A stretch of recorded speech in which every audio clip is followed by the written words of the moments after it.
Hello good evening friends, केम छो बधा?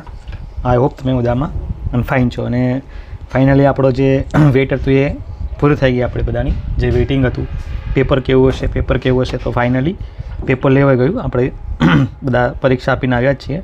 તો જે પણ નવા મિત્રો છે એમને ખાસ વિનંતી, સૌપ્રથમ ચેનલને લાઇક, શેર અને સબસ્ક્રાઈબ કરી લે. હવે આજે આપણે જે પેપર આ ફર્સ્ટ જે નવી પેટર્નનું જે પેપર છે એ કેવો પ્રકારનું પેપર રહ્યું અને આગળ હવે કેવા પ્રકારનું અપેક્ષાઓ રાખીએ આપણે જીપીએસસી પાસેથી એની થોડીક ચર્ચા કરી લઈએ ટૂંકમાં. ઓકે, તો જીપીએસસીનું જે 240 નંબરની જાહેરાત હતી 24-25ની, તો તમને ખબર છે કે ન્યૂ પેટર્ન પ્રમાણેનો પ્રથમ પેપર હતું. ઓકે, એટલે જીપીએસસીએ ગયા મહિને જે પેટર્ન બદલી છે, બરાબર, ઇન્ટરવ્યૂ વખતે જે જાહેરાત આવી ગઈ હતી ગયા મહિને કે ભાઈ પેટર્ન બદલાઈ છે, તો એની આ ફર્સ્ટ એક્ઝામ હતી. તો ઓબ્વિયસલી બધાને ચિંતા હતી કે કયા પ્રકારનું પૂછાશે, પણ પ્રોપરલી બધાને ખબર હતી કે લગભગ એ જે પેટર્ન હશે એ નિયર બાય યુપીએસસીની પેટર્નની જોડે જ હશે. અને ખરેખર પેપર એવું જ હતું. તો જોઈએ, ચર્ચા કરીએ કે પેપર હતું કેવું. ઓકે, તો ફર્સ્ટ ઓફ ઓલ જે પેપર આપ્યો છે તમને ખબર છે કે પેપર બધાને લેન્ધી લાગ્યું છે, કારણ કે વિધાન વાક્યો વધારે હતા. ઓકે, વિધાનવાળા વાક્યો વધારે હતા. એટલે ઉપરમાંથી બેમાંથી કેટલા સાચા છે, બરાબર, 3-4 વાક્યો હોય પછી તમારે સાચા કે ખોટા શોધવાના. તો એના કારણે ટાઈમ કન્ઝ્યુમિંગ રહ્યા, તો થોડું પેપર લેન્ધી હતું. બીજું એ રહ્યું કે મારા મત પ્રમાણે લગભગ ઓવર 50%થી વધુ પ્રશ્નો, ઓકે, એટલે 100થી વધારે પ્રશ્નો, આપણે 120-130ની આસપાસ હશે કે વધુ પ્રશ્નો કેવા હતા, વિધાન વાક્યોવાળા પ્રશ્નો હતા.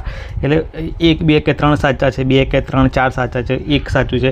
તો એ સંપૂર્ણ પ્રશ્નો વાંચવામાં અને પછી સાચો જવાબ શોધવામાં થોડુંક માઇન્ડ તમારે લગાવવું પડે એવું હતું. ઓકે, તો એ થોડોક વધારે ટાઈમ કન્ઝ્યુમિંગ રહ્યા હતા. એટલે આવડતું હોવા છતાં ઘણા મિત્રોની એવી ફરિયાદ છે કે પ્રશ્નો છૂટી ગયા છે પેપરમાં, ઘણા બધા પ્રશ્નો છૂટી ગયા છે.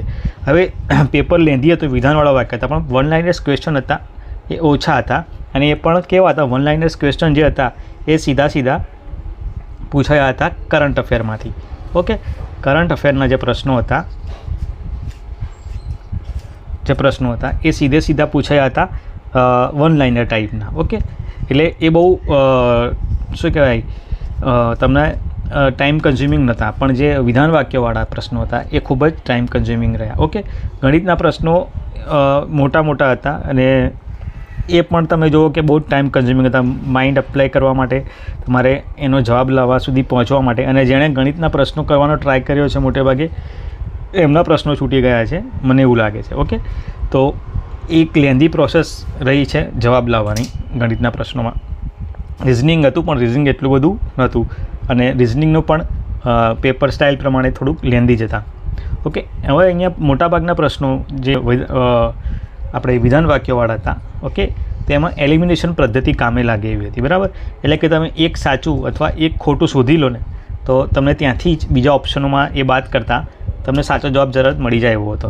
અને ખાસ કરીને હિસ્ટ્રી અને પોલિટીના પ્રશ્નોમાં, બરાબર, આ મેથડ હિસ્ટ્રી, પોલિટી અને બીજા દરેક જિયોગ્રાફી, બરાબર, આ જે પણ સબ્જેક્ટના પ્રશ્નો હતા એમાં તમે એક અથવા બે એક સાચું કે ખોટું શોધી લો તો તરત ઓપ્શનલમાંથી તમે એને બાદ કરીને આસાનીથી જવાબ પર આવી જાઓ એવું મને લાગ્યું. ઓકે, હવે કન્સેપ્ટ બેઝડ પ્રશ્નો બહુ હતા. એટલે જેને કન્સેપ્ટ ક્લિયર હતા વિવિધ બાબતોના, ઇવન કરંટ અફેરના ઘણા પ્રશ્નોમાં પણ એવું હતું કે જો તમને કોન્સેપ્ટ ક્લિયર હતો તો તમે સાચું ખોટું, કયું સાચું છે કયું ખોટું છે એમાં તરત તારણ પર આવી શકો એવું હતું. ઓકે, એના ફેક્ટ આધારિત ક્વેશ્ચન બહુ ઓછા હતા. સીધા ફેક્ટ આધારિત પ્રશ્નો તો બહુ ઓછા પૂછાયા છે, કોન્સેપ્ચ્યુઅલ વધારે પૂછાયા છે, બરાબર. કોન્સેપ્ચ્યુઅલ પ્રશ્નો વધારે પૂછાયા છે. અને જેનો કોન્સેપ્ટ કહેવાય છે કે જીપીએસસી યુપીએસસી પેપરમાં સૌથી વધારે મહત્ત્વનું શું છે, કોન્સેપ્ટ. તમારો કોન્સેપ્ટ જો ક્લિયર હોય, બરાબર, જીપીએસસી અને યુપીએસસીના પેપરમાં સૌથી મહત્ત્વનું હોય છે તમારા કોન્સેપ્ટ્સ. અહીંયા ગોખણપટ્ટી નથી ચાલતી. જો તમારા કોન્સેપ્ટ ક્લિયર હતા દરેક સબ્જેક્ટના તો તમે બહુ ઇઝીલી, બરાબર, તમે એવું નથી કે 100% પ્રશ્નો, બરાબર, તમે જવાબ આપી શકો, પણ નિયર કોન્સેપ્ટ ક્લિયર હોવાથી નિયર 80% ક્વેશ્ચન્સ કોઈપણ સબ્જેક્ટના 80% ક્વેશ્ચન તમે આસાનીથી કરી શકો, ટીક કરી શકો એવા હતા. ઓકે, અને કરંટ અફેરના પ્રશ્નો હતા એ થોડાક સરળ હતા, કારણ કે એક વન લાઇનર ટાઈપના વધારે હતા. ઓકે, તો પેપર કેવું રહ્યું ઓવરઓલ આપણે એવું કહી શકીએ કે પેપર થોડુંક લાંબુ રહ્યું. ઓકે, પેપર કેવું રહ્યું? લાંબુ રહ્યું. ઓકે, અને યુપીએસસી ટાઈપનું રહ્યું કે નહીં? તો યસ, યુપીએસસી, નિયર યુપીએસસી, એકદમ યુપીએસસી નહોતું, પણ શું કહેવાય કે એકદમ નિયર યુપીએસસી પ્રશ્ન રહ્યું હતું, near to UPSC. Okay, near to UPSC pattern રહ્યું હતું. હવે આપણે નેક્સ્ટ અપેક્ષા રાખી શકીએ. તો નેક્સ્ટ આપણે અપેક્ષા એવી રાખી શકીએ કે હવે પણ જે બી પેપર આવશે તો તમારે એવું સમજીને તૈયારી કરવાની કે you are preparing for UPSC. બરાબર, you are preparing for UPSC, not GPSC. આમાંથી યુ કાઢીને આગળ, જી કાઢીને આગળ તમારે યુ લગાવી દેવાનો છે. ઓકે, જીપીએસસીમાંથી હવે તમારે જી કાઢીને એવું સમજો કે તમે યુ લગાવીને તૈયારી કરી રહ્યા છો. કે નેક્સ્ટ પેપર મને લાગે છે કે થોડુંક આનાથી વધારે ટફ રહેશે. આ થોડુંક મને એવું લાગ્યું કે ફર્સ્ટ ટાઈમ હતું અને જે લોકોની વિદ્યાર્થીઓની એક્સપિરિયન્સની એવી ફરિયાદ હતી કે ટાઈમ નથી મળ્યો એડજસ્ટ થવાનો પેપર સ્ટાઇલને લગતો. તો એ થોડુંક પ્રમાણમાં લિબરલ, લેન્ધી ખરું પણ લિબરલ મને લાગ્યું. ઓકે, તો હવે નેક્સ્ટ ટાઈમ કેવું રહેશે કે સીધું યુપીએસસી સ્ટાઇલનું પેપર આવી જશે. ઓકે,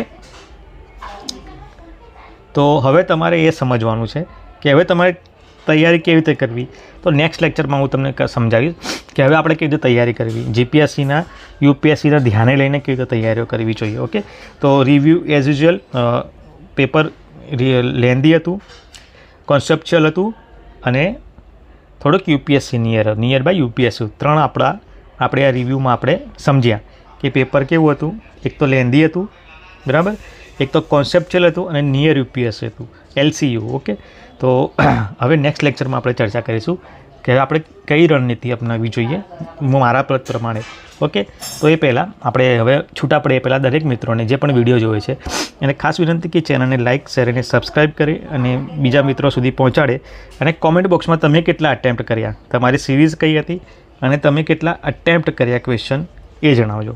બરાબર, હવે ચર્ચા આપણે બહુ નથી કરતા, આપણે મેરિટની ચર્ચા પછી કરીશું. પણ મારા પ્રમાણે મને એવું લાગે છે કે કટ ઓફ 120+ રહેવાની શક્યતા છે, 120+ આસપાસ. ઓકે, 110થી 120 જેવું કટ ઓફ રહેવાની શક્યતા મને લાગી રહી છે. તો પણ આપણે ડિસ્કસ કરીશું કટ ઓફ વિશે પણ. ઓકે, પણ તમારા આટલા મને લાગે છે કે આનાથી વધારે જનરલનું 120+ આસપાસ રહેવાની શક્યતા છે. ઓકે, તો મળીએ ફરીથી નવા લેક્ચર સાથે. ત્યાં સુધી તમામ મિત્રોને ખાસ વિનંતી, ચેનલને લાઇક, શેર અને સબસ્ક્રાઈબ કરે. અને જે પણ મિત્રો અત્યારે લાગી ગયા છે તો તમારા માર્ક્સ કેટલા થાય છે એ પણ કોમેન્ટ બોક્સમાં જણાવજો. વિવિધ સ્ત્રોતોથી તમે આન્સર કીથી તમને, જો કે 1-2 દિવસમાં આન્સર કી આવી જશે એવું લાગે છે, તો પણ તમે કેટલા અટેમ્પ્ટ કર્યા છે અને તમારા કેટલા માર્ક્સ થાય છે એ પણ કોમેન્ટ બોક્સમાં જણાવવા વિનંતી. ચેનલને સબસ્ક્રાઈબ કરવાનું ભૂલતા નહીં, લાઇક કરવાનું ભૂલતા નહીં અને શેર કરવાનું ભૂલતા નહીં, કારણ કે આ જ મારા માટે બુસ્ટઅપ સમાન છે. તો મળ્યા ફરીથી. જય હિન્દ, જય ભારત.